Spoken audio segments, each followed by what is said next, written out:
Selamat datang di channel Cerita Cinta. Channelnya cerita cinta romantis. Apa kabar sahabat cerita cinta? Semoga senantiasa diberikan kesehatan. Disclaimer. Cerita ini hanya fiktif. Jika ada kesamaan tokoh, tempat dan cerita, itu hanya kebetulan semata. Tidak ada unsur kesengajaan. Sebelum lanjut mohon dukungannya dengan like dan subscribe dulu. Suamiku dilamar janda kaya. Bagian ke-50. Pov Wisnu. Sudah beberapa minggu ini aku uring-uringan. Entahlah. Ke kantor pun rasanya tak bersemangat. Semua serba salah. Hidup terasa hambar. Monoton. Tak ada tantangan sama sekali. Semua membosankan. Semua ini pasti karena Bening. Kenapalah dia pergi dari rumah ini? Semua jadi kacau setelah kepergiannya. Aku terutama, tak bisa lagi menghayal tentang dia. Tak ada lagi yang menjadi sumber imajinasiku. Kalau dulu, bila aku merasa jenuh, aku bisa ke belakang malam-malam. Mengintip dari sela-sela dinding kamarnya yang berlubang. Sumpah dia sangat seksi saat menyusui anaknya. Gairahku meronta-ronta. Dia ibarat alat penambah daya. Bila bateraiku habis, aku harus isi lagi. Dia adalah charger. Dayaku kembali penuh bila sudah melihat bagian tertentu dari tubuhnya. Yang paling menguntungkanku adalah, dia selalu mendapat giliran mandi di malam hari. Setelah semua pekerjaan rumah ini tuntas dia kerjakan. Ini sungguh suatu mukjizat bagiku. Karena aku sudah pulang kantor, sudah makan malam, dan semua penghuni rumah ini tidak ada lagi yang di dapur. Sigit juga sudah tertidur karena kelelahan bekerja sebagai kuli bangunan. Aku bisa leluasa mengintip tubuh telanjang Bening. Sensasi yang kudapat sungguh luar biasa. Meski aku tak bisa memilikinya, setidaknya aku bisa membayangkannya saat bersama Ambar atau Sekar. Ya, setelah puas menikmati tubuh Bening dengan netra, aku akan meminta jatah kepada Ambar. Ranjang dingin kami akan menjadi panas bergelora, karena dalam bayanganku Beninglah yang sedang bersamaku. Aku memang tidak waras. Aku sakit, tapi aku tak bisa berhenti. Entah kenapa. Aku begitu terobsesi pada Bening. Salah satu penyebabnya mungkin karena aku tak bisa memilikinya. Penasaran entah bagaimana rasanya bila bersamanya, membuatku menghayalkannya. Karena bagiku, semua perempuan yang kuinginkan harus kutaklukkan. Contohnya Sekar, adik istriku yang lumayan cantik itu bahkan ketagihan akan permainanku. Dengannya aku tak terobsesi, karena begitu gampang aku taklukkan. Setelah sekali aku berhasil merayunya, selanjutnya dialah yang mengejar. Berbeda dengan Bening, apapun sudah kulakukan untuk mendapatkannya. Namun hingga detik ini tak sekalipun dia memberiku peluang. Sampai akhirnya dia pun menghilang. Ning, kenapalah kamu tidak seperti Sekar? Kita serumah selama ini, tapi kamu tetap menganggapku orang asing. Coba lihat Sekar, sejak dia tahu bagaimana rasanya sentuhanku, dia ketagihan, Ning. Selalu berusaha mengatur waktu, mencari kesempatan agar bisa bersamaku. Dia juga pintar menjaga rahasia. Orang serumah tak ada yang tahu. Coba kamu mau seperti itu. Ark, sudahlah Ning. Aku ikhlaskan saja melepasmu. Mungkin kamu memang bukan jodoh ranjangku. Masih banyak perempuan lain yang bisa kudapatkan tanpa susah payah seperti aku mengejarmu. Udah capek, Ning. Mas, makan malamnya sudah siap. Makan yuk. Sekar membuyarkan lamunanku. Ya, duluan aku nyusul sahutku datar. Wanita itu segera berlalu. Begitu hubunganku dengan Sekar, seolah kami tak ada affair apa-apa. Aku adalah abang ipar yang sangat dihormatinya. Dan dia adalah adik ipar yang baik.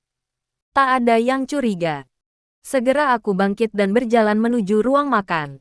Wajah kusut Ambar menyambutku. Sudah beberapa hari ini dia mengacuhkanku. Tepatnya sejak Bening datang mengambil dokumen-dokumen penting waktu itu. Dasar perempuan. Dia cemburu pada Bening yang jelas-jelas menolakku. Dia tak sadar. Perempuan yang harusnya dia curigai itu justru ada di depan matanya. Biarlah. Aku juga tak terlalu membutuhkannya.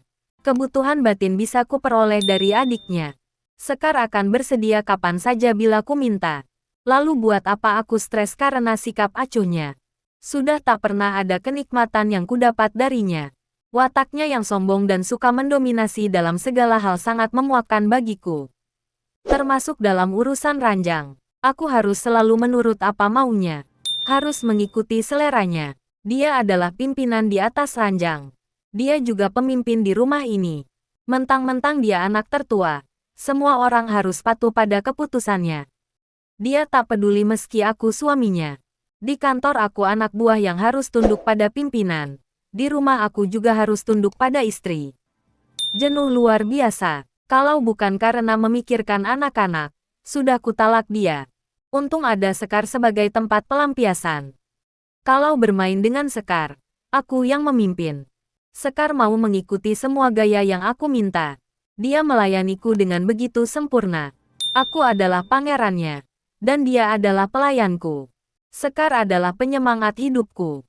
Namun, sejak Bening meninggalkan rumah ini, gairahku pada Sekar pun berkurang.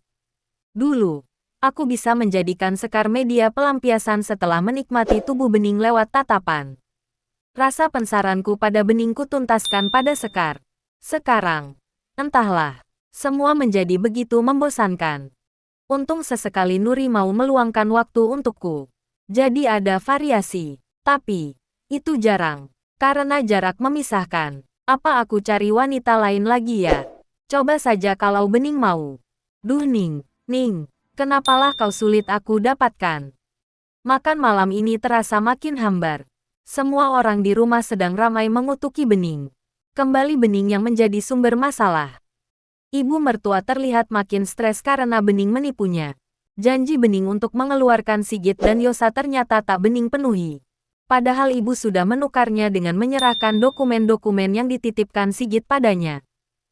Ibu endak usah sedih, biar nanti Sekar yang datangi si Bening. Sekar seret dia ke hadapan ibu, lalu lampiaskan kekesalan ibu. Tapi Sekar ndak tahu di mana rumahnya. Mas Wisnu yang tahu. Iya kan Mas?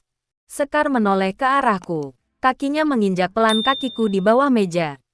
Nah, bila sudah ada isyarat seperti itu, artinya dia meminta jatah. Begitu cara Sekar bila sudah merindukan sentuhanku. Terpaksa kali ini dia kecewa. Karena kuabaikan isyarat darinya. Aku benar-benar sedang tidak mood. Dan seperti biasa Sekar tak menuntut. Dia akan sabar menunggu kapan aku mau. Malam telah larut. Semua orang sudah terlelap di kamar masing-masing. Tapi aku sama sekali tak bisa tidur. Pikiranku kacau. Untuk masuk ke dalam kamar pun aku enggan. Malas melihat wajah Ambar yang ditekuk kusut dan makin menjengkelkan itu. Kuhabiskan malamku di depan televisi. Berharap bisa tertidur di sini. Bila mata lelah melihat layar. Begitu harapanku. Tiba-tiba sebuah notifikasi masuk ke dalam ponselku. Pemberitahuan ada pesan masuk lewat aplikasi WhatsApp. Entah siapa yang chat malam-malam begini. Enggan ku buka. Ternyata dari Nuri. Perempuan itu rupanya sedang tak bisa tidur juga. Katanya karena sangat merindukanku. Jelas dia merindukanku. Mana mungkin dia bisa lupa dengan servis dariku. Permainan lidah, jari dan senjataku akan membuat setiap perempuan ketagihan. Ibarat candu, mereka akan minta lagi dan lagi. Andai Bening mau merasakan ini sekali saja, ku yakin aku tak perlu mengejarnya lagi. Melainkan dialah yang akan mengejar-ngejar aku, seperti Nuri dan Sekar dulu. Ning. Sebuah kiriman foto masuk ke layar ponselku. Segera ku unduh. Senyum segera terbit di wajahku. Foto kiriman Nuri serta kalimat rayuannya membuat sumpahku hilang sejenak. Kali ini Nuri bersedia untuk datang. Hotel pun sudah ditentukan. Aku begitu senang. Rasanya tak sabar pagi menjelang. Janji-janji manisnya pun terucap. Kalimat gombalan memenuhi layar. Andai dia dekat, kami tentu bisa bertemu setiap dia aku inginkan. Tapi Nuri terlalu jauh. Kalau dia nekat datang tentu akan ketahuan oleh suaminya yang cemburuan itu. Nuri wajib mengantar makan siang ke kantornya setiap hari. Saat pulang sore nanti, Nuri juga harus dia dapati di rumah. Mana mungkin kami bisa mencuri waktu buat bertemu. Kecuali Nuri sedang ada urusan di kota ini. Itu sebab setiap kebetulan dia ke sini, kami pasti sempatkan untuk bertemu. Selanjutnya hanya bisa berhubungan lewat chat.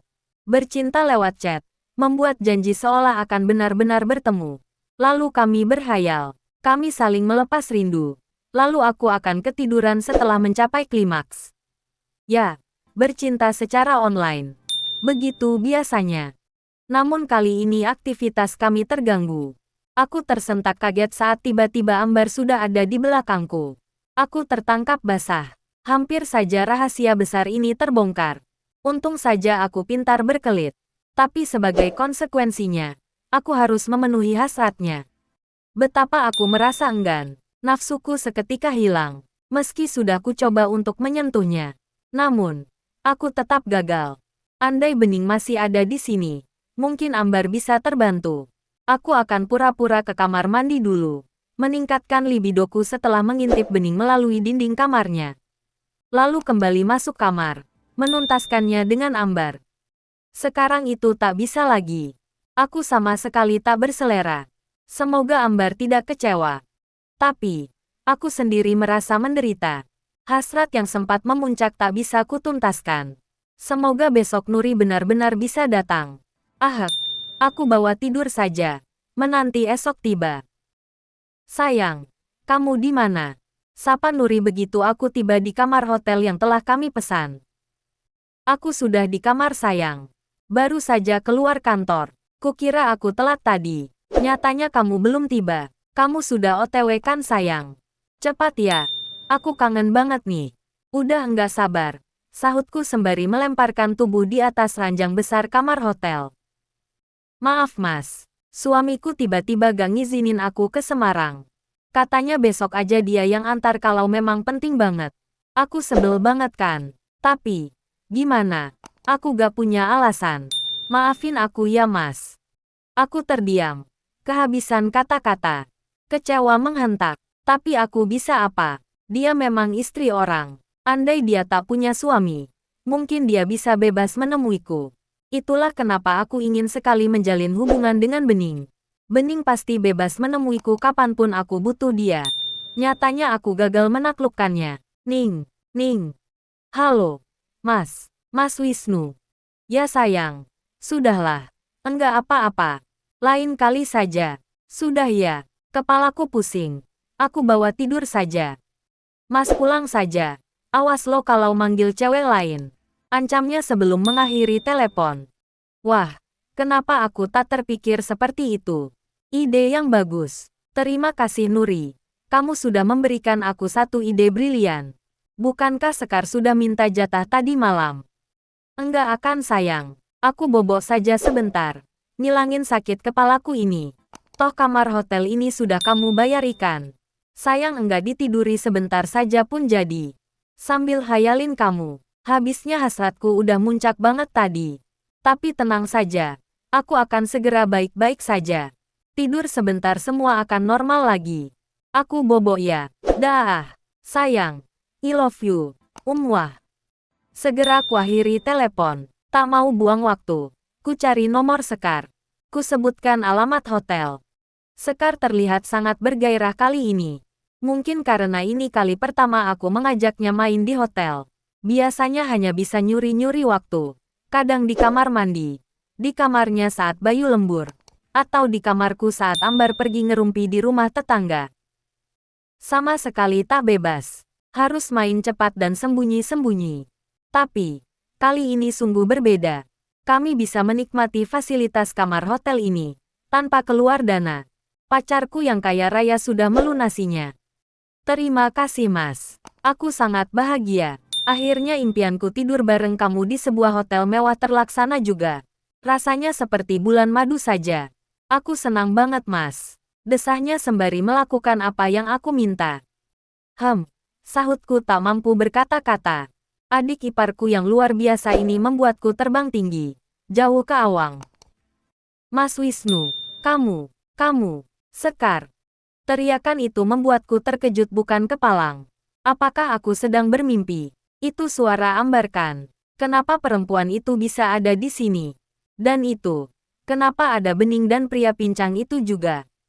Sontak ku lepas tubuh Sekar. Kurai selimut untuk menutupi tubuh bugil Sekar. Adik iparku itu langsung menangis sejadinya. Meringkuk di balik selimut. Beringsut ke sudut ranjang. Kurai celana boxer milikku yang teronggok di kaki ranjang. Dengan tenang ku hampiri Ambar yang terduduk seolah membeku di lantai kamar. Maaf Ambar, sudah terlanjur. Dengan ini, disaksikan oleh Bening, pria ini, dan pegawai hotel ini, aku jatuhkan talakku padamu. Aku minta maaf, ucapku pelan, namun jelas terdengar. Bersambung.